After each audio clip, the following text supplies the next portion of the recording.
Good morning, teacher. For today, I'm gonna talk about different questions. Yeah. For example, in question number one, I have what is coronavirus? Well, the new coronavirus is called COVID-19.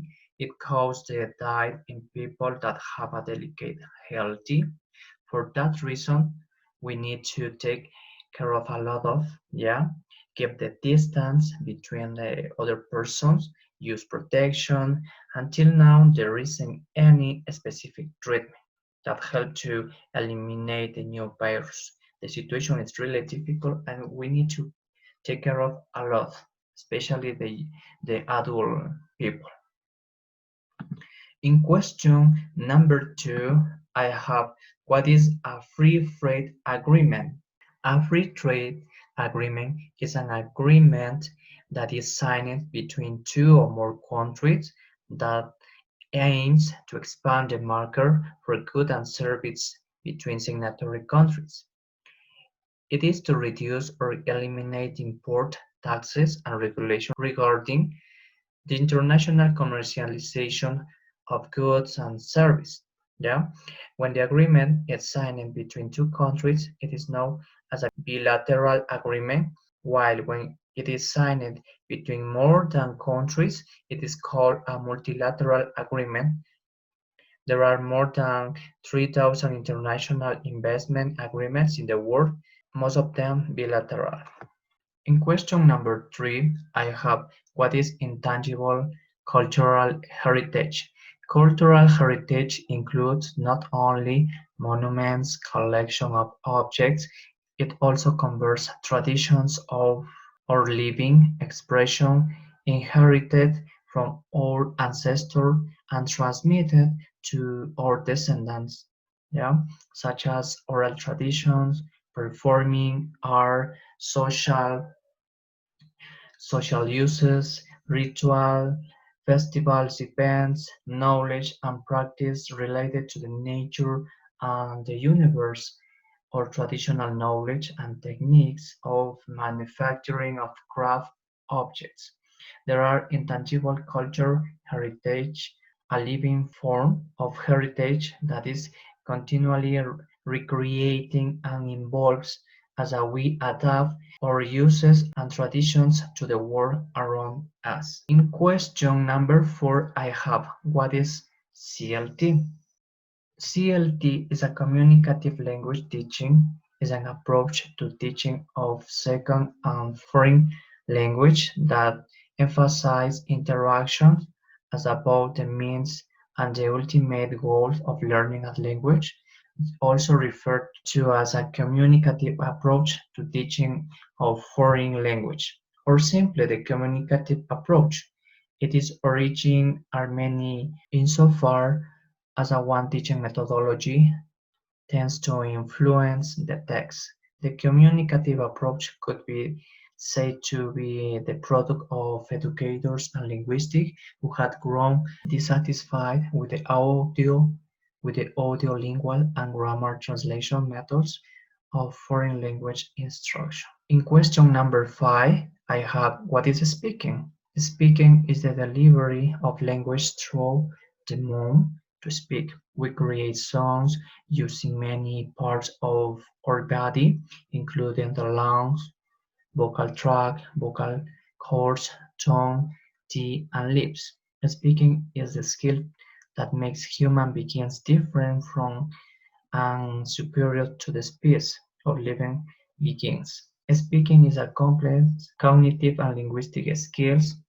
A child learns to speak through interaction with the people around him or her in their native language.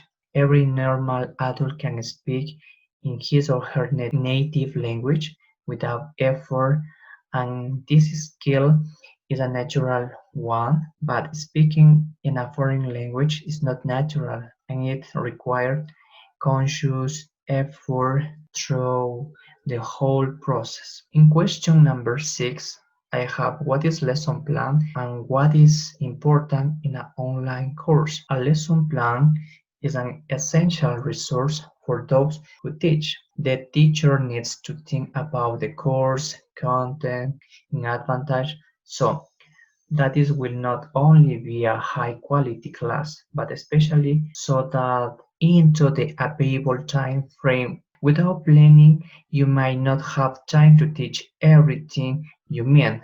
And it is important because the lesson plan helps to the teacher organize the activities, organize instructions, organize all the students in the classroom. For that reason, a lesson plan is very useful in the class. In question number 7, I have what is pedagogy?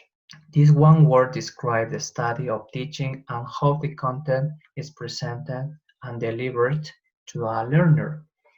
It is the creation of educational process that leads to knowledge gained in the learner. The definition of pedagogy includes the theory and practice of teaching, the strategy employed in order to teach, the specific interaction of teacher and students, the instructive content used, the combined goals of the learner and teacher, and the way the content is presented and delivered to the learner. Pedagogy in education describes the carefully throughout process a teacher will use to teach their students, taking into account prior in the learning process at the end. In question number 8, I have what is important learn English. Knowing English increases your chance of getting a job in a multinational company within your home country or for finding work abroad. Also, the language of international communication, the media, and the internet. So, learning English is important for socializing and entertainment as well as work.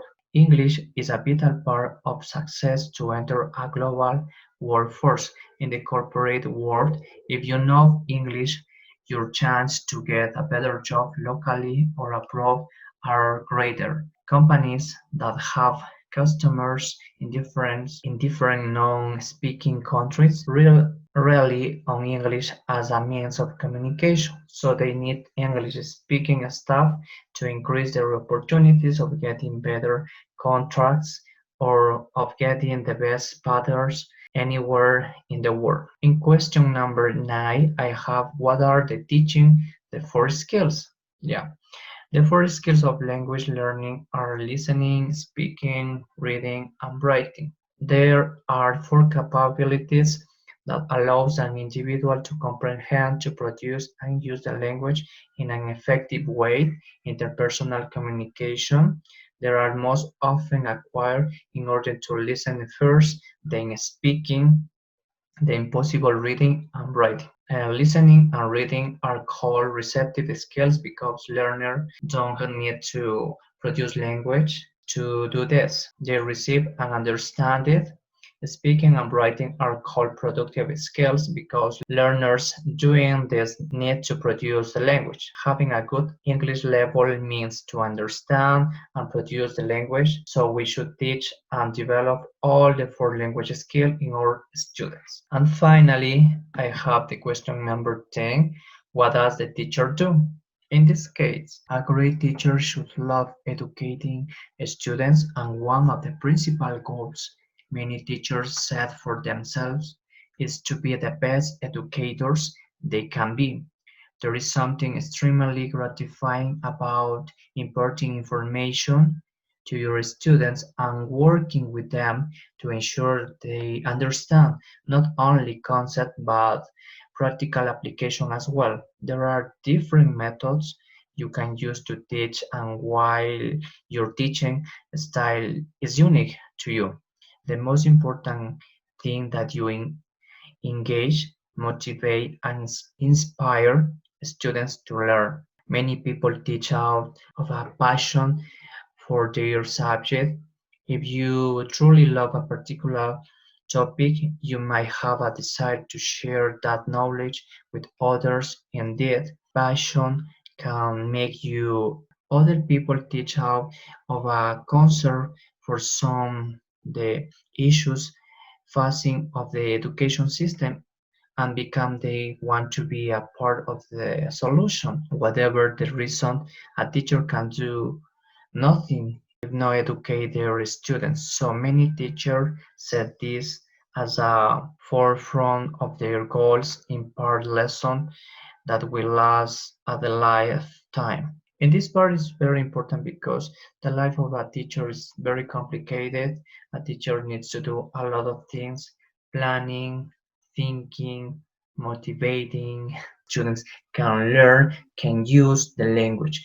A teacher needs to organize, planning, checking, review the homework, yeah, and also every day a teacher learn a new things, yeah. Every day a teacher can improve the strategies, the methodology to provide students a better understanding, and also to provide students a better comprehension. The life of a teacher is really complicated, but it's very gratificant when the students learn, when the students get the successful in the life. Thank you so much. This was my presentation. I hope you like.